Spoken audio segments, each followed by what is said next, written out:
got laid off from Amazon 2 weeks ago today. I received an email at like 5:48 a.m. in the morning saying, unfortunately, your role has been eliminated. And it was honestly just like the biggest shock and biggest wake-up call for myself. I woke up that morning and I just treated it like another day. And when I logged into my laptop, I was completely locked out. I was like, maybe I'm just like putting in the password wrong. I have no idea what's going on. And that's when I decided to like check my cell phone. There was a text that I got that said like, before you go into work, please check your personal email for recent updates to your job. And I was like, no fucking way. After 5.5 years, I got a text and I got an email. But there were people that had been there for 20 years, 13 years, 11 years that got the exact same email that I did. To figure out this way is so dehumanizing, and honestly, I'm just like so angry. I found out I got laid off at 9 a.m. and I didn't hear anything from my manager until like 12:30 p.m. because that's when he supposedly learned. Through this, I was honestly just like so disappointed in myself for knowing better than to give my full self to this job. These companies just like really see you as a number and they really don't care about you, and that's okay. At the end of the day, I learned that this is just business and that I was a fool for putting more of myself into this company than truthfully I should have. No, I don't think that you are a fool for putting more into the company than you should have.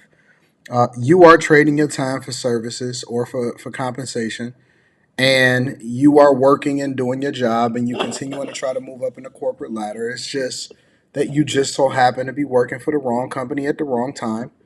And, when they downsized, they looked at it as just business.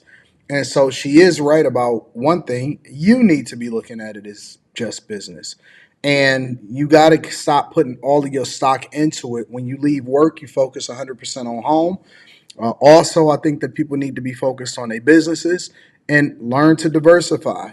I know that we come from an era where a lot of people are used to working at the same company for a long time or looking to retire or trying to get a pension or something like that. If you're not in the military or something, you can forget that. I think that the economy is moving towards a space that we kind of got to innovate from yesteryear, and we've gotten comfortable with working for somebody else and thinking that the company is supposed to look at us or take care of us in the same way that they did our fathers and our great grandfathers and stuff like that. But that's not the way that it is anymore. I think that the economy and the way that things are really going to go is that if you got a certain skill set, you can still get a job. I think that regular jobs are still going to be available. But the people that really win are the ones that's going to become less dependent on jobs and companies and create for themselves. And that's the environment that we're going towards.